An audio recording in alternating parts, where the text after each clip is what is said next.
Yanto adalah seorang pedagang cimol yang sudah berjualan selama 5 tahun. Namun dikarenakan sepi pembeli dan mahalnya bahan-bahan baku menjadikannya gulung tikar dan jadi pengangguran.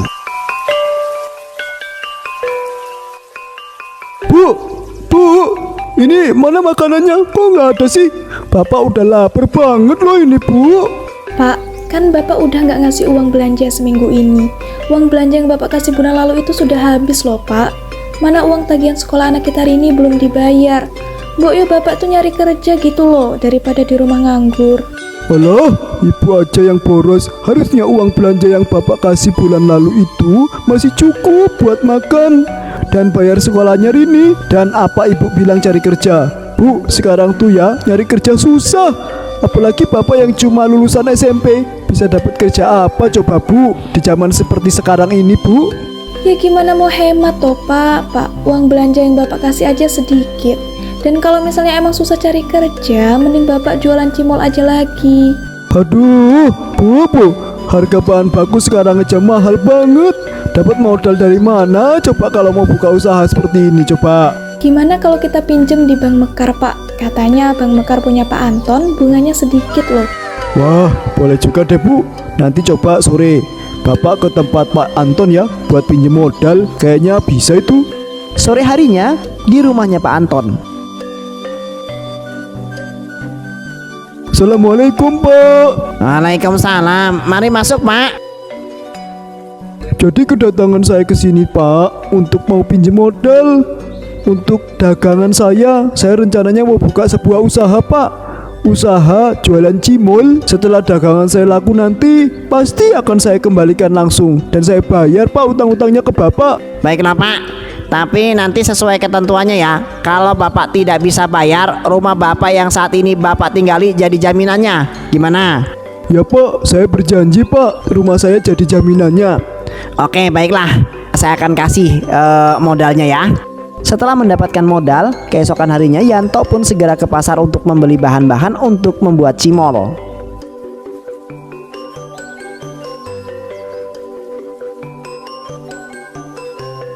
Neng, ini harga ayamnya sekilo berapa ya? 60.000 Pak, sekarang harga ayam lagi naik. Waduh, gak bisa kurang ya Neng. Kalau gak kasih diskon dong ya Neng, buat penglaris gitu. Gak bisa Pak, nanti saya yang rugi. Ya udah deh ya Neng ya, saya cari di tempat lain aja. Yanto pun bingung harus bagaimana mensiasati harga ayam yang sangat mahal itu. Namun kemudian ia dipanggil oleh seorang misterius. Bapak lagi cari daging yang murah ya kan? Saya ada nih Pak, daging yang super murah khusus buat Bapak. Wah, iya Pak. Tapi yang saya jual itu daging tikus Pak. Apakah Bapak mau? Gak usah khawatir Pak, daging tikus yang sangat aman kok untuk dikonsumsi, apalagi untuk jualan. Pasti untungnya besar Pak, karena harganya yang super murah. Mendengar hal itu, Yanto cukup terkejut. Di satu sisi ia merasa takut dan di satu sisi lagi ia juga sangat membutuhkan daging dengan harga yang sangat murah. Baik Pak, kalau gitu saya pesen 4 kilo ya Pak daging tikusnya. Gimana? Yanto pun pulang dengan membawa semua bahan-bahan cimol untuk dagangannya ke rumah.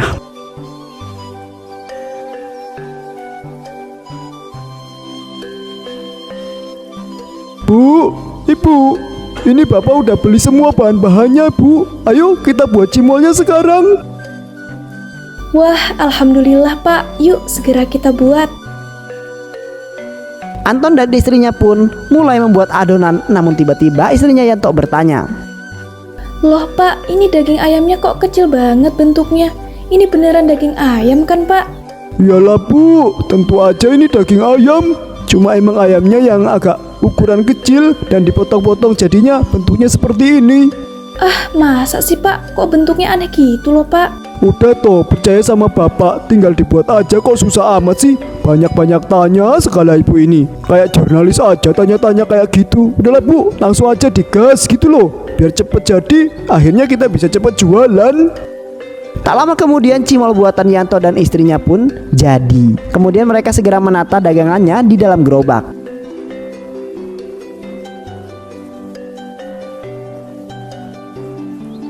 Alhamdulillah ya Pak, kita bisa dagang lagi. Yanto pun kemudian menjajakan dagangannya. Cimol ayam, dibeli yuk. Pak, mau dong satu porsi cimolnya. Ini beneran pakai daging ayam kan Pak? Kan biasanya cuma aci sama tepung doang. Tenang aja ya kak, ini beneran pakai daging ayam kok. Cimol buatan siapa dulu dong? Cimol buatan Mang Yanto.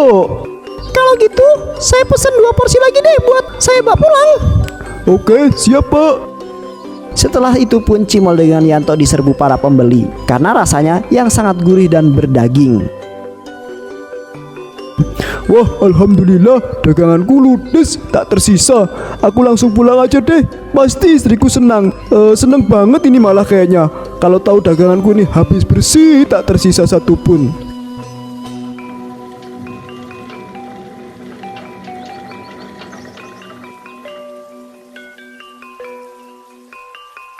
Assalamualaikum, Ibu. Bu, dagangannya sudah habis loh, Bu. Wah, alhamdulillah sekali Pak. Ya udah, Bapak langsung istirahat aja. Ibu buatin kopi ya. Iya, Bu. Oh, ya nanti malam kita buat adonan cimolnya lagi ya, Bu. Biar besok kita tinggal digoreng aja. Biar langsung deh Bapak jualan. Dan insya Allah laris manis. Baik Pak. 1 bulan kemudian dagangan cimol Yanto pun semakin ramai, bahkan ia bisa membuka stand jualan di depan rumahnya sendiri.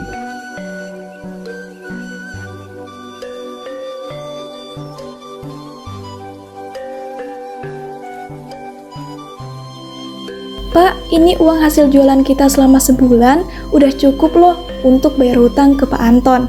Jadi kapan nih Bapak mau bayar hutangnya? Aduh, Bu, kapan-kapan aja deh kita bayar hutangnya. Lagian juga Pak Anton belum nagih. Mending uangnya buat kita jalan-jalan dulu aja, Bu. Kamu mau jalan-jalan kemana? Wah Pak, kita mau jalan-jalan ya. Kita ke pantai dan makan di restoran yang mahal aja Pak. Kan kita belum pernah ke sana. Boleh, Nduk. Besok kita langsung jalan-jalan ya. Keesokan harinya, Yanto dan keluarganya pun pergi berlibur ke pantai dan makan di sebuah restoran yang sangat mahal. Namun ternyata pengeluaran mereka sangat besar hingga menguras tabungan hasil penjualan. Pak, uang tabungan kita tinggal sedikit banget loh. Gimana nanti buat bayar sekolah hari ini dan bayar hutang ke Pak Anton? Bu, kan kita bisa masih jualan cimol, Bu. Iya Pak, tapi masa tenggat bayar hutang juga sudah lewat. Takutnya nanti Pak Anton tiba-tiba datang menyita rumah kita. Udah Ibu tenang aja ya. Masalah itu nggak usah terlalu dipikirkan. Sekarang siap-siap kita pulang dan besok kita mulai jualan lagi ya. Mereka pun pulang dan mulai berjualan lagi.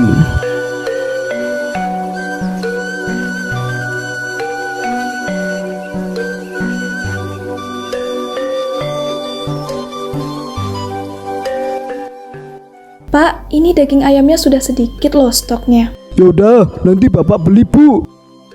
Yanto lalu pergi menemui penjual daging tikus. Yanto dan penjual daging tikus bertemu di tempat yang sepi untuk melakukan sebuah transaksi daging tikus tersebut. Ini Pak, daging tikus yang Bapak pesan ya. Baik, Pak. Oh iya Pak, kalau boleh tahu ini daging tikusnya Bapak olah jadi produk jualan apa ya? Dan sepertinya laku keras karena Bapak selalu memesan daging tikusnya dalam jumlah yang banyak. Jadi daging tikus ini saya olah jadi jualan isian cimol, Pak. Dan saya bilang kepada para pembeli jika isian cimolnya itu adalah daging ayam. Mereka pun sangat suka dan percaya begitu saja. Namun tanpa mereka sadari ada seseorang pemuda yang tak sengaja lewat dan mendengar percakapan mereka.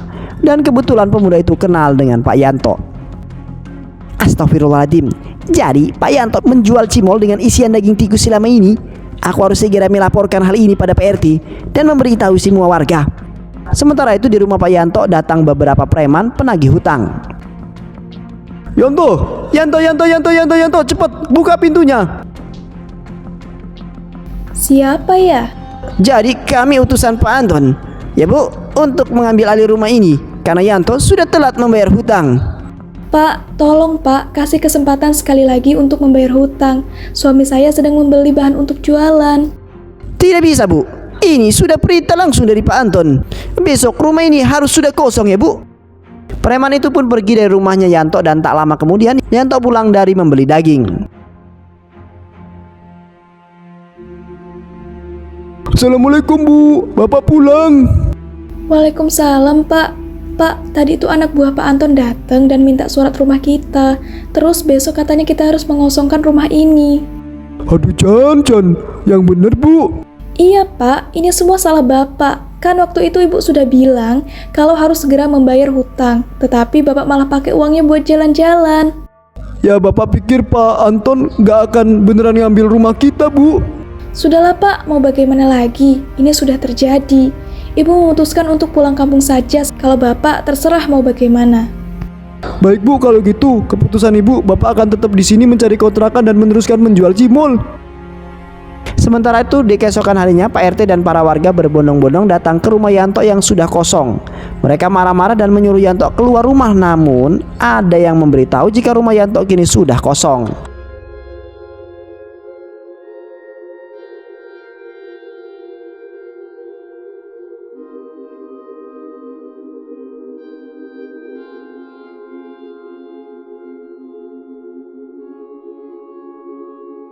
Para warga sekalian, harap tenang. Saya juga baru tahu jika Pak Yanto sudah tidak tinggal di sini lagi.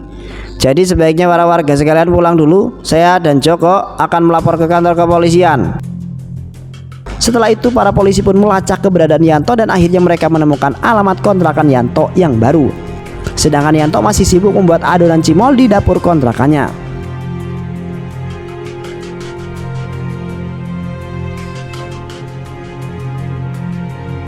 Akhirnya jadi juga ya. Sebaiknya aku beristirahat dulu deh. Yanto kemudian berbaring di ruang tamu. Namun tiba-tiba pintu kontrakannya didobrak oleh beberapa polisi.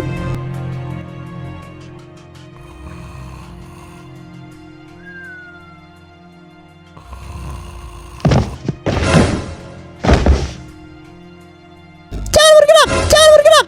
Oh, apa salah saya Pak? Kamu ditangkap karena telah menjual cimol dengan isian daging tikus.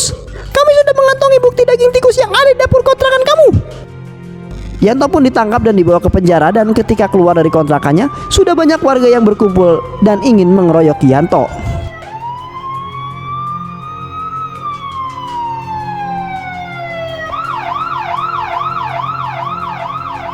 Dasar Yanto sialan berani-beraninya kamu jualan pakai daging tikus.